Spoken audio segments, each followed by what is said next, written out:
Здравствуйте, друзья, в эфире Геоэнергетика Инфо, с вами Радайкин Максим. Я Борис Марцинкевич, всем добрый день. В США заявили, что не могут восполнить нехватку СПГ на Украине и Европе. Борис Леонидович, у меня вопрос. Собственно, по Европе понятно, аппетиты у них побольше, чем возможности США. А при чем тут Украина и СПГ? У них там терминалы, что ли, появились? Ну, давайте по порядку. Что касается Украины и той территории, которая подконтрольна сейчас киевскому режиму, напомню, что есть соединение газотранспортной системы Украины с газопроводами, идущими в Европе, в том числе с Польшей, где есть свой терминал в Свиноujście, который может принимать СПГ, превращать его в обычный газ и отправлять по трубе в подземное хранилище газа на территории Украины. Там очень удачно маршрут проложен, так что крупнейшее на Украине подземное хранилище газа Львовской области, они рядышком. Это один вариант. Второй вариант – это трансбалканский маршрут, который остановлен с момента начала работы турецкого потока, но уже установлена новая компрессорная станция, и теперь этот газопровод можно использовать в обоих направлениях, поставлять как с юга Европы, так и с севера Европы. И центральное место как раз занимает все те же подземные хранилища газа в Львовской области. Соответственно, можно и поставлять СПГ, допустим, на терминалы, которые имеются у Греции, и прокачивать в северном направлении, достигая Украины. Хотя мне больше кажется, что это было сказано больше для красного словца. Украине так много газа уже не требуется, и те цены, которые получаются в результате доставки из Соединенных Штатов, регасификации, оплаты транзитных услуг всем странам, по территории которых проходят газопроводы, превращаются во что-то невероятное. Теперь, что касается самих США, хватает у них СПГ или нет. Я напомню, что Соединенные Штаты с момента так называемой сланцевой революции газа добывают больше, чем в России, занимают устойчиво первое место, более триллиона кубометров газа в год. При этом, в соответствии с законодательством США, ценообразование биржевое, национальная газовая биржа Henry Hub, компании, добывающие газ, не имеют права заключать прямые договоры с потребителями, то есть, допустим, с крупными газовыми электростанциями. Даже если такие договоры возникают, то возникают на основании биржевых цен. И действительно есть тонкий момент с учетом того, что шло замещение угольных электростанций газовыми, растет спрос на газ самих Соединенных Штатов, а участие в гонке за искусственным интеллектом резко увеличивает спрос и на электрическую мощность, и, соответственно, на тот же природный газ. Я не знаю, с чего исходил человек, который сделал вот это заявление. По оценкам экспертов, в том случае, если цена за газ внутри Соединенных Штатов, то есть на той самой бирже Henry Hub, превысит $5 за миллион британских единиц, Соединенные Штаты настолько развиты, что десятичную систему пока не освоили, пользуются чем могут. Ну, если грубо, то надо умножать где-то на 35, по-моему, получается. В том случае, если внутри Соединенных Штатов цена приблизится где-то к 180-190 долларам за 1000 кубометров, начнутся проблемы. Начнется рост себестоимости реального сектора экономики, продукции реального сектора экономики, той, которая в Соединенных Штатах еще имеется, и начнет расти стоимость электроэнергии для тех самых вычислительных мощностей, центров обработки данных и так далее. Пока до этой критической отметки достаточно далеко. Цена на Henry Hub, по крайней мере, летом в пределах $3 за миллион британских единиц. Можно пересчитывать на ходу, но Henry Hub вот в таком виде дает данные. То есть запас на самом деле есть. Но что будет в том случае, если цена будет продолжать расти, поскольку никаких препятствий для вывоза сжиженного природного газа в Соединенных Штатах нет, может действительно наступить момент, когда заводы, производящие сжиженный природный газ, будут конкурировать с внутренними потребителями Соединенных Штатов. Ничего хорошего это не даст. Мне кажется, что это такой просто предупредительный звоночек, что не рассчитывайте на то, что мы можем поставлять в бесконечные объемы. Рано или поздно мы вот на эту вилку наткнемся. Именно поэтому, собственно говоря, Дональд Трамп, как бы мы ни относились к этому эксцентричному товарищу, дает разрешение, которое приостанавливало Байден на ввод новых мощностей СПГ, поэтому появляется разрешение на добычу углеводородов на Аляске и так далее, и так далее. Вообще, если смотреть на сектор СПГ, сравнивать Россию и Соединенные Штаты, получается очень интересная картина.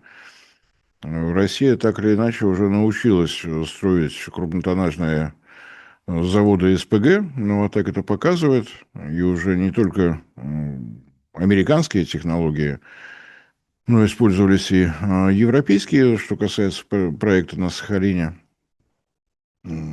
Возможности есть. У Соединенных Штатов такие возможности тоже имеются, и имеется свой испытательный стенд. Это на самом деле такое критическое звено во всей этой инфраструктуре. Для России тоже очень важно. Ни в советские времена, ни в постсоветские мы оборудование для производства СПГ не производили. Если кто-то из компании разработал что-то новое, прежде чем ставить на технологическую линию, необходимо проверить.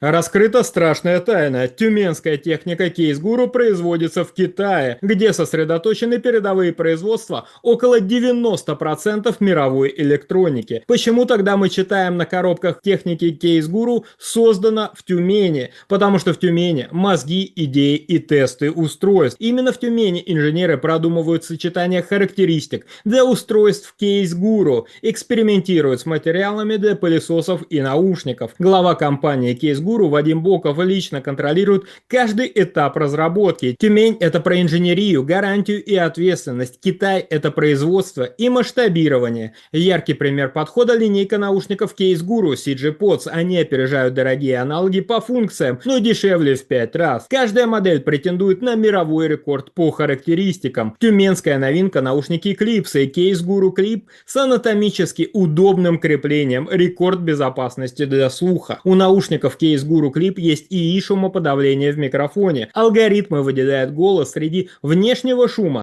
Кристальная слышимость даже в метро или аэропорту. Мировой рекорд неубиваемости у Case Guru X. Стойкие наушники с прочным кейсом из авиационного алюминия. Выдерживают до 220 кг нагрузки. Еще одна модель Case Guru Sport. Универсальные наушники для любых ушей. Подходят для 98 различных типов ушей благодаря своему креплению. Купить легендарные тюменские наушники-рекордсмены можно по QR-коду на экране или по ссылке в описании. Забирайте наш промокод GEO26 на скидку до 1000 рублей. Установите приложение Case Guru и получайте больше скидок и бонусов. Сразу после установки целых 500 бонусов уже на счету.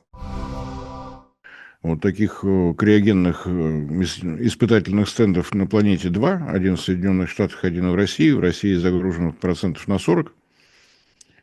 Причины отказываюсь понимать. Создавался стенд на площадке научного подразделения Росатома под Санкт-Петербургом. В финансировании создания этого стенда участвовали 3 юридических лица: Новатэк, Росатом и Министерство промышленности и торговли Российской Федерации.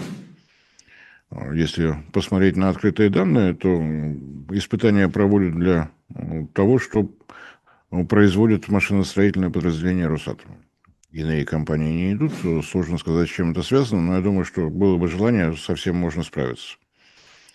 Чего нет ни в России, ни в Соединенных Штатах, это строительство танкеров-газовозов. Нет ни у нас, ни в Соединенных Штатах. Так что есть сходство, есть различия. Мы это уже видели в действии. Напомню, что как только начал работать завод Ямал-СПГ, первые поставки были осуществлены в США. Да, пока танкер двигался от Ямала до Бостона, он был перепродан, по-моему, раз 10 или 15, пришел уже непонятно в каком виде. Точно так же, как, опять же, если говорить о сходстве России и США, с 1920 года в Соединенных Штатах действует закон Джонса. Каботажные поставки морем могут осуществлять суда, построенные в США, принадлежащие американским компаниям, имеющие экипаж либо из граждан Соединенных Штатов, либо из лиц, имеющих постоянный вид на жительство в этой стране. Для чего было сделано, очевидно, для того, чтобы судостроение в Соединенных Штатах получило дополнительный стимул. Если говорить о том, чем мы похожи, еще со времен руководства России Дмитрием Медведевым действует закон, который условно называют квоты под киль. Если российские рыболовецкие компании хотят получать лицензии на лов рыбы, они должны продемонстрировать рыболовецкое судно, построенное в России, с российским экипажем. У нас коснулся только рыбной отрасли, в Соединенных Штатах вот такой. И в результате тот СПГ, который производится в Соединенных Штатах, поставить в моменты критического спроса, 2019 год, морозы, мы много об этом рассказывали, поставить собственное СПГ нельзя, потому что нет танкеров, построенных в Соединенных Штатах. Вот здесь у нас сходство имеется, прямо скажем. Так же, как Соединенные Штаты могут фрахтовать чужие танкеры-газовозы, покупать чужие танкеры-газовозы, точно так же может действовать и Россия. Но у нас исключения в закон были заложены сразу, то есть у правительства России есть возможность давать исключения. У Соединенных Штатов такой возможности нет. Может быть, вот это еще один дополнительный тормоз для наращивания объемов поставок СПГ жаждущим и страждущим.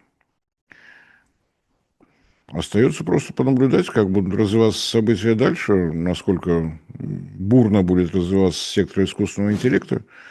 Напомню, что есть те, кто говорит, что это очень здорово, это очень полезно, есть те, кто выражает скепсис. Одно из основных направлений развития искусственного интеллекта – это увеличение производительности труда, но вот пока ее нигде не зафиксировано. Не даю оценок, просто вот два немножко разных мнения. Некоторые считают, что это чрезвычайно полезно и необходимо, некоторые задают вопрос «покажите где». Так что приходящих обстоятельств много. Что касается Европы, ну, наверное, вот такие заявления со стороны Соединенных Штатов – это повод задуматься, насколько правильную политику в энергетической отрасли они в Европе ведут. Может быть, задумаются, если есть чем.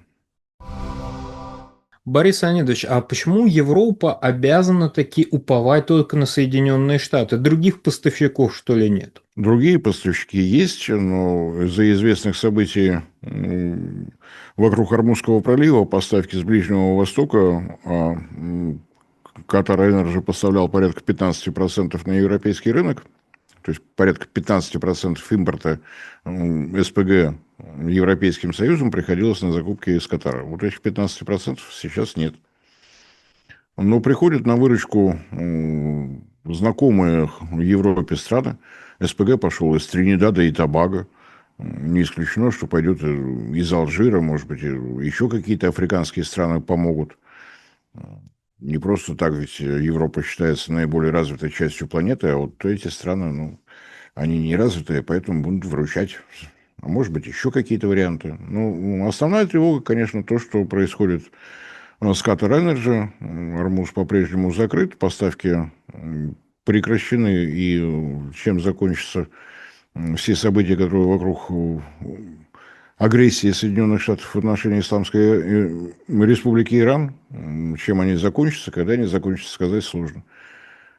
На месте Европы действительно расслабляться не приходится, потому что Qatar Energy в связи с этими событиями форс-мажор уже объявляла, и она совершенно права. Ситуация для Катара действительно весьма и весьма напряженная. Напомню, что объем годового производства СПГ в Катаре 77 миллионов тонн. В обычном состоянии газа это порядка 100 миллиардов кубометров. И там ситуация патовая. У Катара нет на его территории крупных подземных хранилищ газа. Есть только криогенные емкости на производствах. Они закончились физически. Просто больше некуда накапливать газ. Вывозить нельзя. В связи с этим вынуждены приостанавливать добычу. Катар не распространяется, насколько она там сократилась и насколько все это тревожит. Борис Леонидович, большое спасибо за комментарии. Друзья, подписывайтесь на наш канал в Макс. Ссылки будут в описании и закрепленном комментарии. Там же будут реквизиты для желающих финансово поддержать наш проект, чтобы мы и дальше также бодро вещали на всех площадках без монетизации, исключительно благодаря вашей финансовой поддержке на Sponsor.ru. Спасибо, до новых встреч. Не забывайте распространять наши ролики в доступных вам социальных сетях. Это тоже серьезная поддержка нашему проекту. Всем спасибо за внимание. Всем всего доброго.